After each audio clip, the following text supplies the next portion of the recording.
So we had a fun afternoon. We got to the Alamosa KOA. Did anybody see how my train can transform? Wow, your train can transform, buddy? Train transformation. The drive here was interesting. We climbed Wolf Creek Pass at 20 miles an hour, which was crazy. So we were going to try and go to the dunes this afternoon, but instead we got there a little later and hopped in the pool, had a great time. And then we looked up for local eats, and we landed here at Locavores.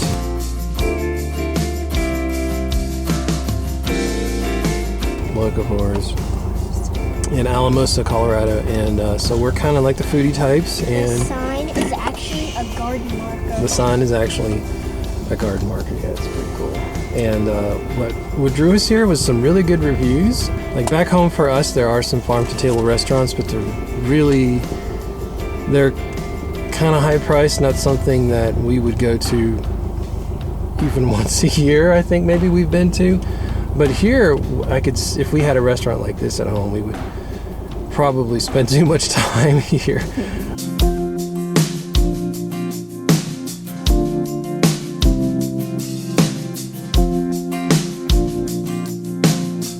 But what's really cool is you come into the restaurant and they have a map that shows you where all their stuff is sourced from. I think it's within about a 200-mile radius of the store all around Colorado. And it's kind of a simple but very fresh and very flavorful menu, basically around the idea of pitas or tortillas or potatoes with a meat, some kind of protein, or you can go vegetarian if you want, and then lots of just great veggies and whatnot on top. And they make their own sauces, which are wow. I had the garlic aioli, and I think you had the jalapeno ranch. Yes, and very good. So what did I have? I had the gyro, and the braised lamb was just fantastic, and it was just surrounded by super fresh veggies, and then the sauce that I can't pronounce, Zatsuki sauce, I guess. Tzatziki, there you go. See, I don't know what I'm talking about. And then fish tacos? Oh yes, I had the fish tacos, which were very good, very fresh, and not fishy, but a good fishy. Corn tortilla, coleslaw. Corn tortilla. That's right. They were soft corn tortillas. Soft. And the sauce was a little spicy, but it was just right with the fish. And then the little fingerling potatoes as a side with the jalapeno ranch. It was all very, very good. That's right. So when you order, you have a number of different sides, and when you order those little fingerling potatoes, you could choose another sauce that you want to go with them. So you can just sauce it all out, which is, of course, what I like to do. I like to sample different sauces. So. And the potatoes come from just like around here. They're just tiny little roasted potatoes. So yeah, they're better. They're way. Yeah. I also had a ginger beer out of the cooler. Ginger beer out of the cooler, which is it's not your regular ginger ale out of the store. I mean, that was a really flavorful drink, and then finished it off with a brownie that was just super, a little bit of coffee in it. So total, thumbs up from us. Great little restaurant just tucked away here in Alamosa, and wish we had one at home. And it's in between the McDonald's and the Arby's, so skip those and come here. Exactly. It's very, very good, and they were all very helpful. We walked in and we said we'd never been here before. Great service. And the guy behind the counter ran down the whole entire menu for us and came to our table, asked us if we needed anything. Super great service, and explained everything that was going on. That's it was right. really, really good. So top rated from us for whatever that's worth. And gosh, I wish we were staying more nights here in Alamosa just to be able to come back and try more of the menu. They actually put their ingredients and whatnot across the front of the restaurant here on the windows, which is a neat idea. And you can see everything that you could possibly, it looks like everything actually that you could possibly order. And so I'm looking at it right now, and there's pork that I didn't get a chance to try, and sausage, and it just goes on and on and on. So you could take me out to dinner tomorrow. That's true. Maybe we could come back. They'll probably laugh at us, but who cares?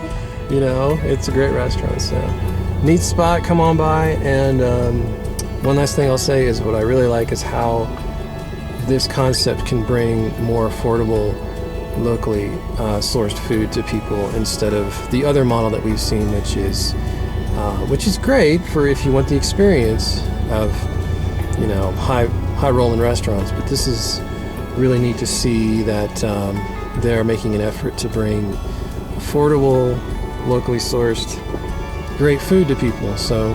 Oh yeah, it was comparable to a fast food meal. I mean, the four of us ate. Now we added drinks, so it was a little bit more, and a dessert.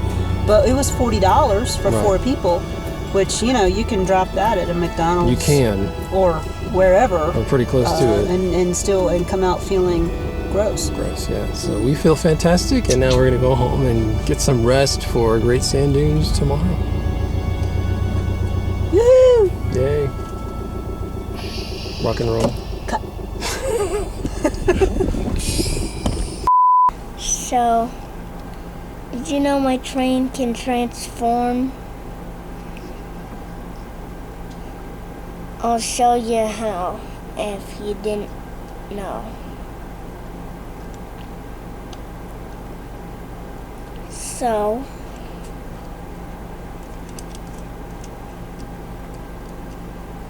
first is the funnel.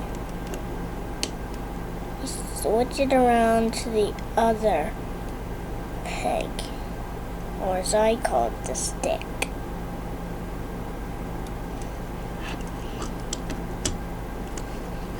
And then you take one wheel, put it on here,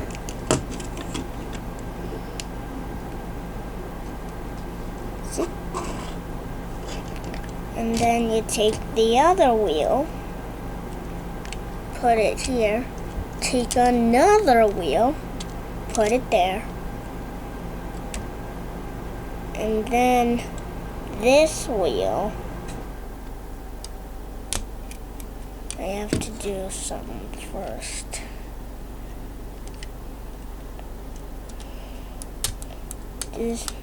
When I remodel this train, it's supposed to fight the wind when it's in a rainstorm. Instead of rails, it has boosters, rocket boosters.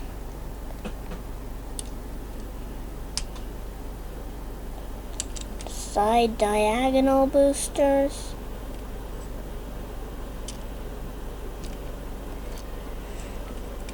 And even back boosters. Side boosters. All kinds of boosters.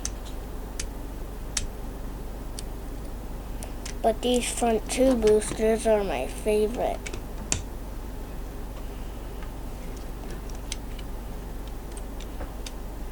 Take this wheel, put it there, and that's how my train can transform. Besides, this is the super booster. Bye.